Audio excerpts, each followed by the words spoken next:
So my name is Laura Donnelly and I play Amalia True. And Amalia is a very practical, unsentimental fighter, I guess. She's not a fighter. She's a rebel, but not a rebel just for the sake of it. I would say she's a rebel with a cause. She knows that she has a mission of sorts, that she's got to help the world in some way. And so the fighting that she does is in the name of that. And I play Penance Adair. I'm Ann Skelly, and my character, she's a genius inventor. She loves her power. She's one of the few touched who actually does love her power, so that's really fun to play. And she is, you know, an Irish woman in London, and obviously same here. And she's kind of the softer of the duo between Amalia and Penance. She is definitely the one who brings the lightness to very grave situations.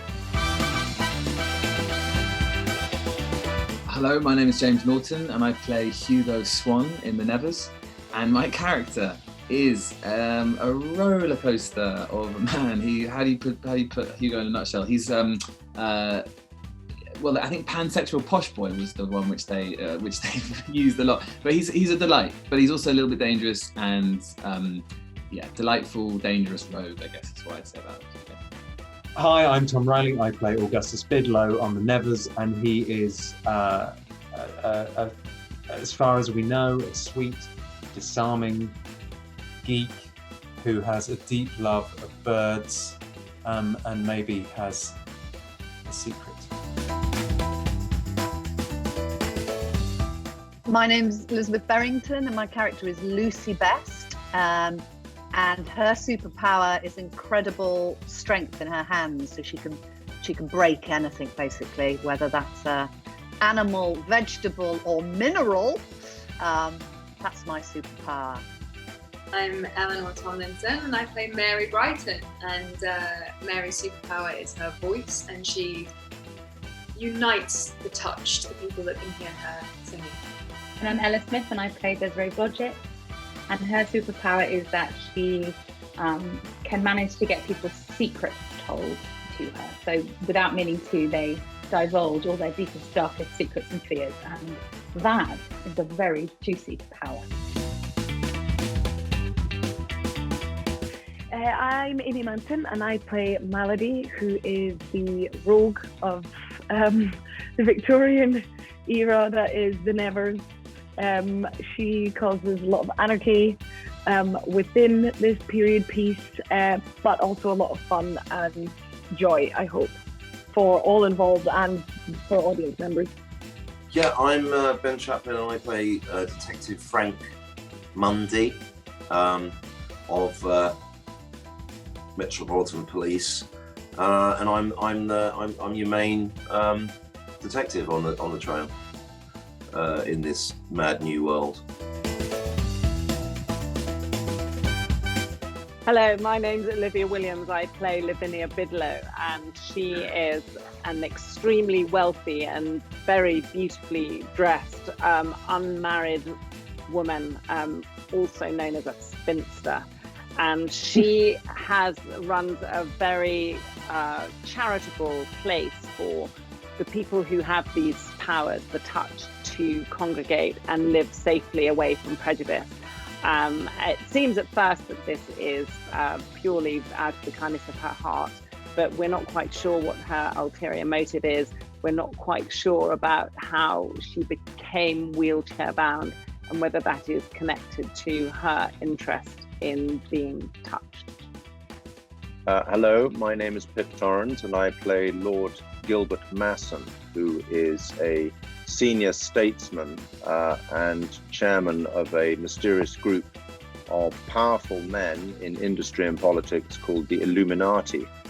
And these men have become deeply concerned by the phenomenon of touched women and men from the lower classes and neglected reaches of society who, because of the varied nature of their turns, are developing, as we see it, ideas above their station. And it is in Lord Massen's remit to try and demonstrate to this section of society that they are not to do this. They are not to exercise any fantasies about improving their lot in society. He appears to be an extremely stern, militaristic character.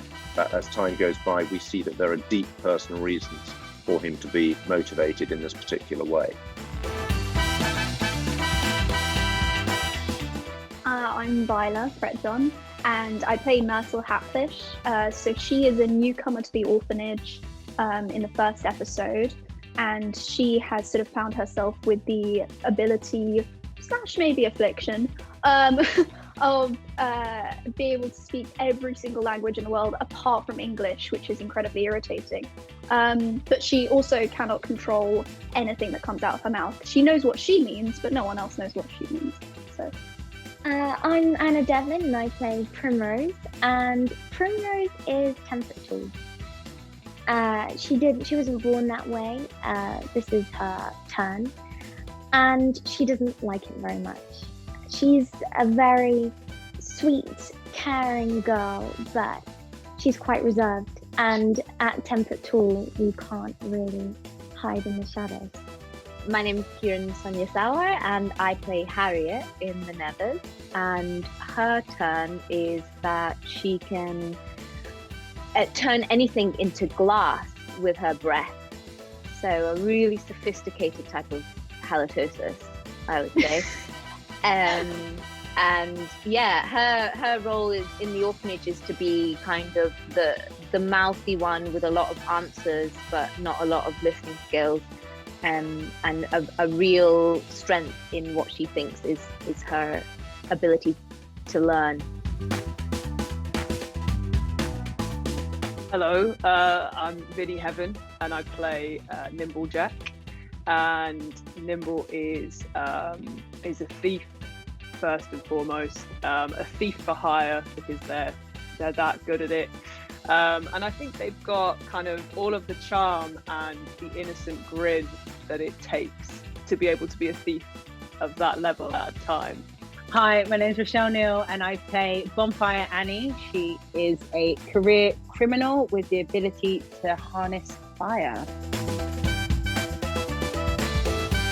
Yeah, I'm Zachary Mumma, and I play Dr. Horatio Cousins, and he's one of the few successful West Indian doctors in England in the 9th century, and he's got these amazing powers of healing that he's discovered, and then he's now using for good.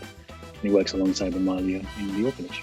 And my name is Dennis O'Hare, and I play Dr. Edmund Haig, who is a scientist who likes to sing and who likes to drill into heads and who likes to find out what makes people tick.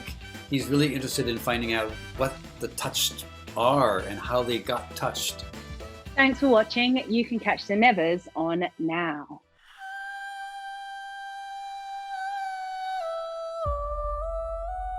It came 3 years ago. A power that mocks God. Those afflicted. Untouched. Mrs. True? Mr. Dare? Being touched is not a defect of character. With this war, the cops, the purists, there's no shortage of people who hate us. Mrs. True and I, we've come to help with that. We don't want more violence. Gentlemen, might we be civil?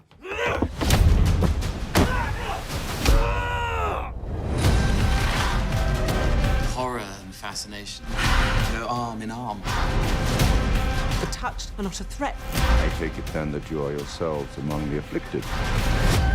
We don't consider ourselves afflicted. We're part of something much bigger, and it requires sacrifice.